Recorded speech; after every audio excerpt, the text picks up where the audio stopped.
All right, well, we can go ahead and jump into things here. So, like I said, thank you everyone for joining us for this month's office hours. I threw that initial icebreaker question in just to get a feel for how many of you have gotten the opportunity to check out Luma Bedrock.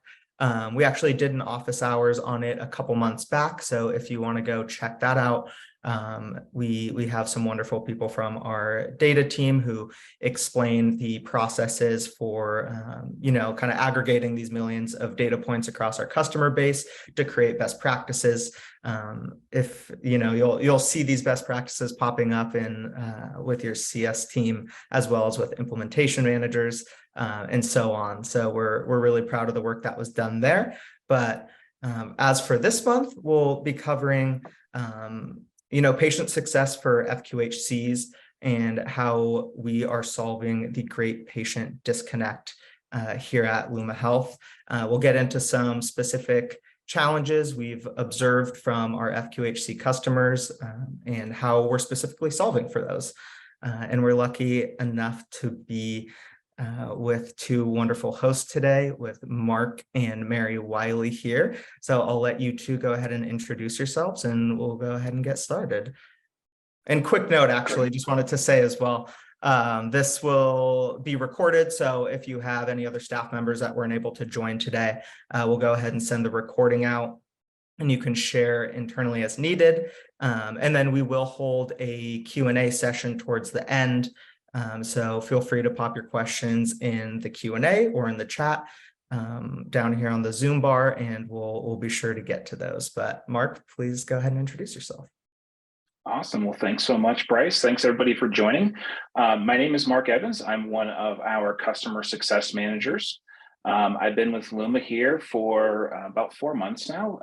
Unique thing about myself is for a little over 2 years prior to joining Luma as a customer success manager, I was actually a customer of Luma. So a lot of experience in y'all's shoes and know what you go through day to day and some of the hurdles that Luma can help overcome. I like to spend a lot of times outdoors with my family and my dogs. You can obviously see my husky there, a little partial to him. My wife probably is going to be a little mad at me I didn't put a picture of her in here, but hey, you know what? She's probably used to it by now. So I'm excited to be here, excited to kind of walk you through a few things that you may or may not already know about what Luma can do for you. And I'm going to turn it over to Mary Wiley to introduce herself as well. Thank you, Mark. And hey, everybody. My name is Mary Wiley Pate. I actually go by Mary Wiley, and you'll be able to tell where I'm from by the way I talk. I live in South Carolina. I've been in healthcare IT for just about my entire career. And for the past 5 years, I've focused exclusively on FQHCs and partnerships. It's a space that's very, very important to me. I think we all have a special reason for those who work in FQHCs, but also for those who call on them and help them solve their challenges. I'm really proud that I'm now part of a primary pod. What we've done coming into this year at Luma is that we really wanted to have a bigger focus on the FQHC market and PCAs. So I'm part of that team and happy to be here today with Mark, presenting to you a few things that we've learned from other FQHCs. As far as our agenda, we've gotten through the introductions. We'd love to meet you all, but then we'd probably say, and thank you for attending, and have to close the session. But we're going to talk about patient disconnect versus success and kind of what that means. We talk to FQHCs all the time. We talk to PCAs all the time, and we have come up with what we've seen, a pretty common theme for a lot of FQHCs and what they're experiencing today. And then Mark is going to really kind of show you some workflows for patient success and talk about the products that support those workflows. I think one thing that makes us unique and so exciting for us is that, we look at what you're doing manually today, and we can pretty much take those and just automate them for you, which certainly saves your staff a lot of time. Then after that, if we have some time, we're going to kind of demonstrate some of those workflows. I've got one case study that I can kind of go through, but we really kind of want to hear from you at the end if you have any other questions. So we can get started on the next slide. We hear a lot about the great patient disconnect. I think as a patient, all of us as patients, it's frustrating for us when anything ends up or results in a phone call. I'm constantly calling my providers to see if I can be on a wait list, or I have to call and cancel. I'll try to schedule an appointment. It ends up in a phone call. So even the most engaged patients really do fall through the cracks. I mean, they're really having to be their own champions. But an example on the right is just about everyone has a texting platform. So this one would be kind of, welcome to Unity Health. We look forward to seeing you. This is your upcoming appointment. I got this at 2 o'clock in the morning and I just responded no. So then they said, no problem. But what is that resulting in? It's going to result in a phone call. And we really call those digital dead ends because it really doesn't go anywhere. I'm going to have to call them, leave a message. They're going to have to call me back. So as we want to look at putting the patients in the center of everything that they do, because they deserve equitable access to healthcare, we don't want anything to stop there. So on the next slide, when working with Luma, and since y'all are all Luma people, I mean, we want to go beyond engaging patients. So first of all, I know, especially up in the New York area, that language has really been a barrier. I believe we're over 30 languages out of the box now. So we can communicate with them, first of all, in their language, which makes for a better patient experience. But also, let's say that on Friday, the provider looks at their schedules, they're completely full, they're happy. They come in on Monday and they have, holes all in their schedules. So the way that Luma works, and y'all probably know this, is that we can, let's say this was 2 o'clock in the morning and I needed to reschedule. We do understand natural language processing, so they could have done a thumbs up or thumbs down. But what we do is we don't just stop there. We say, okay, no problem. Here are a few options that you can go out. Then and schedule yourself. But then if none of those work, we've got another link that gives them more options. So without staff having to be involved, it could be in the middle of the night, then I have placed myself back on the schedule at a more convenient time. And then I'll automatically go into a cadence for appointment reminders after that. But this really lowers the burden on your staff because it's totally automated, and it also will make your providers happy because they see their schedules remaining full. And then on the next slide, I wanted to do a little poll, and if you want to go ahead and launch that, just to see about some of the common challenges that you may be experiencing.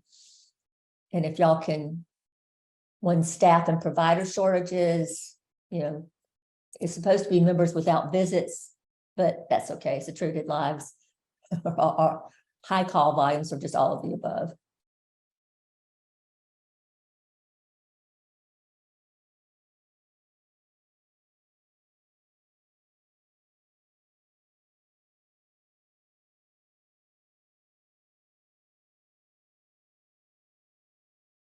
Yeah, so it looks like staff and provider shortages is very close to all of the above on that, but those are some of the things that we've been hearing. Have I given people enough of a chance to respond? So staff and provider shortages, some on high call volume, but everybody's kind of going just about all those. Okay, if you want to end the poll, when we can go to the next slide.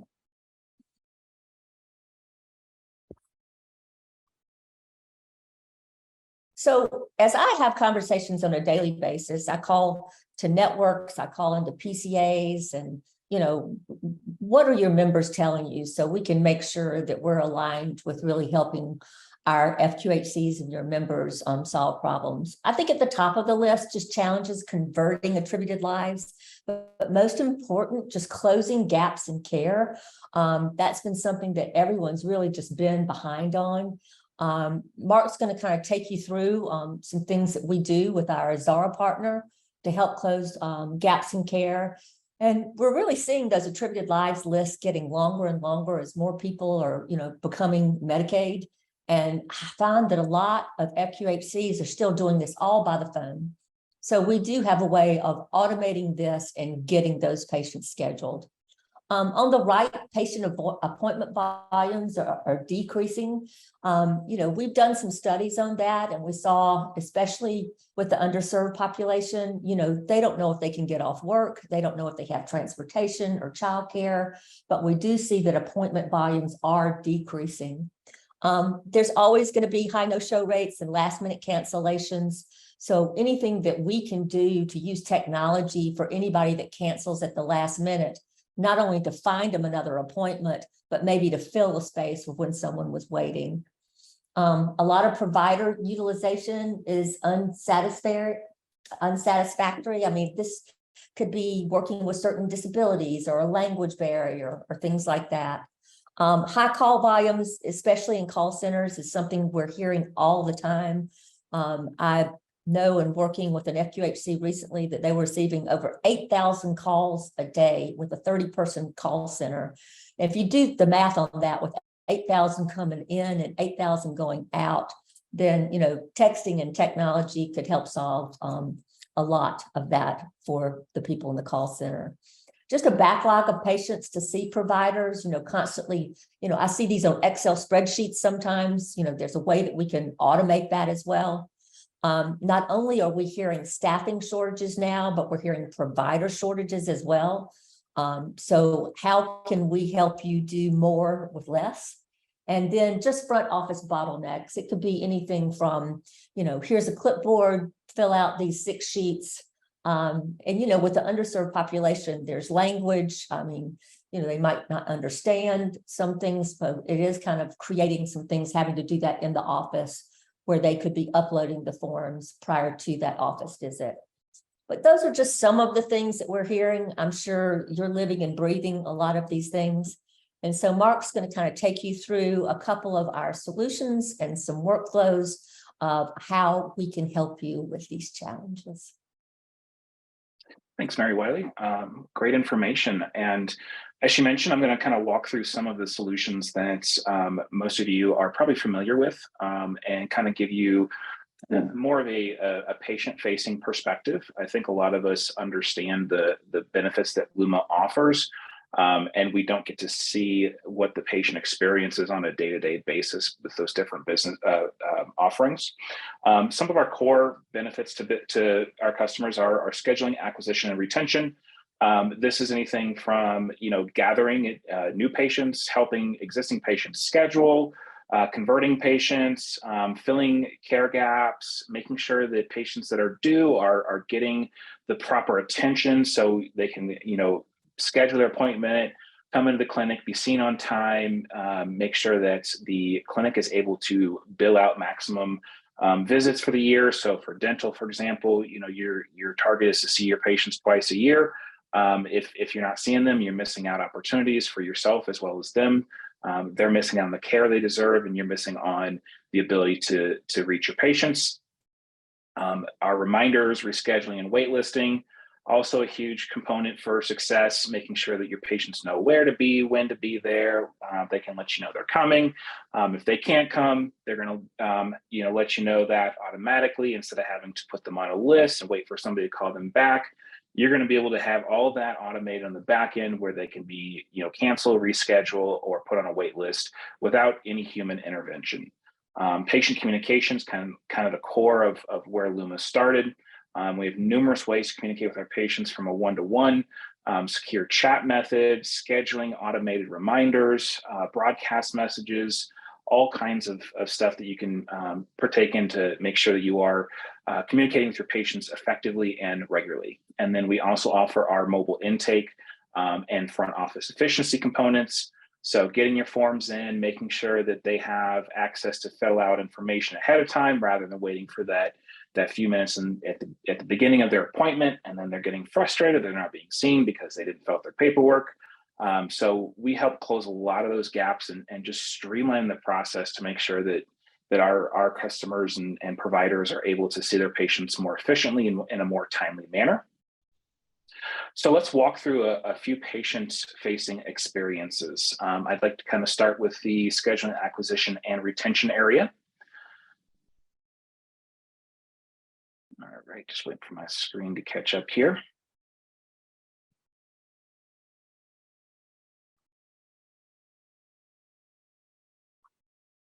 go. All right. So we all are familiar that the pandemic really turned everything on its head. New patient volume has not recovered since then. It is quite often the measure of most clinics is, one of the components of it is new patient. That and broken appointment reporting seems to be at the top of the list for a lot of our customers and providers. We also know that our ability to, retain and train staff in a timely manner is quite topsy-turvy as well. People are sticking around at places for shorter periods of time. It's more difficult to have staff show up. And when that happens, ultimately who suffers the most are the patients. We want to make sure that we are enabling patients to book their visit first using automation and guided mobile scheduling. This will help increase your scheduling by about 20% on average. It's also a lot easier for your patients. So one thing that we will do is once you have been referred, it will send a message to the patient, giving them a link to click on, or they can provide the phone number in order to schedule their appointment at their referring provider. In this case, they responded saying, letting them know they already made the appointment for June 12th. And then one of the staff responded, said, great, see you then. So this allowed them to have not only the phone number, but they also had the ability to self-schedule through your online scheduler as well. Another important feature that we're going to focus on is our reminders, rescheduling, and waitlisting. These kind of go hand in hand, but are also somewhat separate as well. They often work best together in conjunction with each other. So let's look at some examples for this.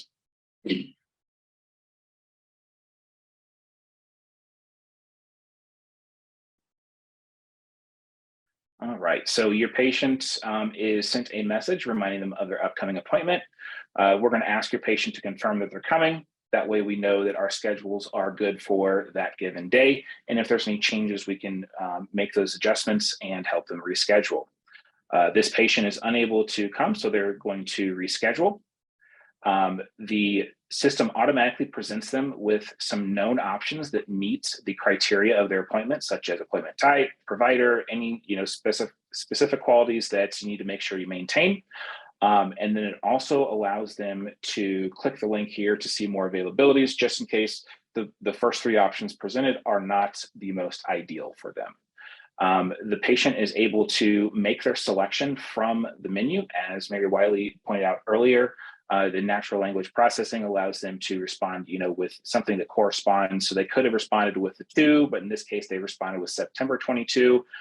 It's going to know that they mean this 8 a.m. slots. And then it's going to send them a confirmation letting them know that the rebooking was successful.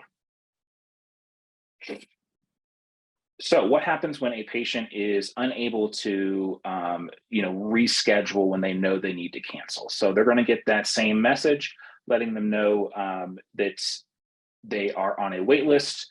There's a couple ways you can set it up. In this case, we give them about 15 minutes to reply. If they want to book an appointment, they're going to reply something with yes. Once again, that natural language processing is taking over. And then they are booked for that appointment slot on the wait list.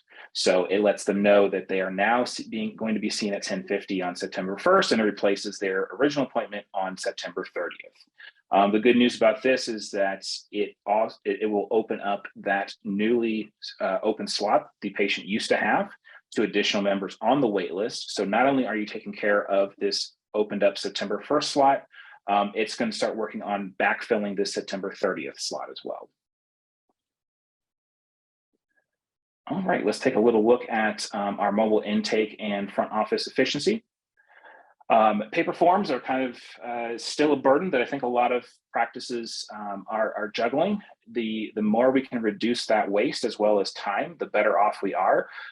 It's much more efficient if patients are able to fill out paperwork, provide insurance cards, sign consent forms, do any screenings, any of that stuff ahead of time prior to the appointment.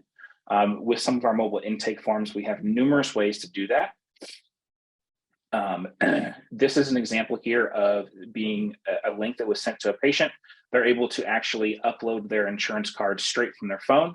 If they do it from their phone, they'll hit the button. It'll give them the option to take a picture or select a file if they already have that saved on their phone, and it'll go straight into the patient's Luma profile. So your staff does not have to go search for it. And then patient communication is definitely the bread and butter of how we reach our patients. That drives a lot of our other workflows. Let's look at some of our patient communication options here. Some of the ones that you are probably familiar with are our chats, our collaborative chat and broadcasts. This is a message that you can send, the example you can send to your patient a one-to-one message. So you can type something in, you can save templates. So if it's a commonly used phrase or group of phrases that you use to engage your patients, you can save those and have your staff select that. That helps eliminate spelling errors or grammar errors and just make sure that everything is more consistent. Provides them the link to upload their insurance information. Once they click that link, they're going to get the option to take the picture or upload it, and they let the staff know that they just uploaded it. And we reply, thank you, we got it. This is an example of a one-to-one communication in the hub. So these are all human-driven messages. Your staff will drive these. They sent this, they responded to that. These are not an example of the automation. All right, and then another example of our communication standard is our broadcast messaging. This is a really powerful tool that's used in a lot of different ways. Whether it's inclement weather, or if maybe there's a COVID outbreak or something that is kind of a one-off. And what I mean by that is it's not going to be scheduled based off of a specific appointment, but it could be something that will happen. You just don't know when it's going to happen. You can save templates. You can manually type messages in and then reach a large group of people at a time. The best way to, think about this is if you have, a staff outage for the day, whether it's weather or COVID-19, and you want to make sure you reach just the people that are effective, you can go to your schedule and select the patients that are the desired target of your message campaign, select the message and send it. This is just a general example of a message that is sent via broadcast.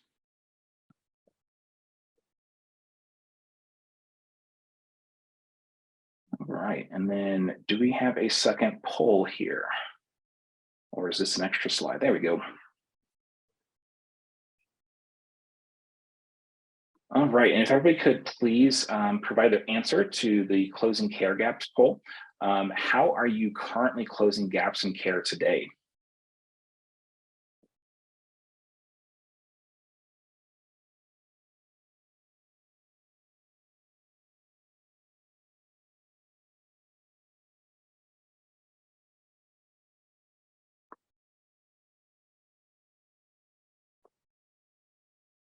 Looks like so far a bit of a split with using Luma broadcast, and then we have a few members that are calling manually as well. But if you could please respond, it'll kind of help us generate our next topic.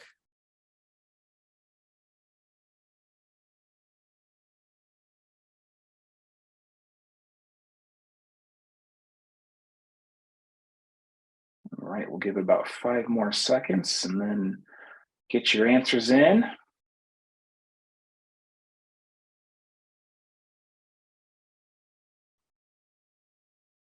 All right, so as Bryce mentioned, about a 50-50 split, maybe a few more using broadcasts from Luma rather than manual phone calls, but it looks like it's split pretty well down the middle here.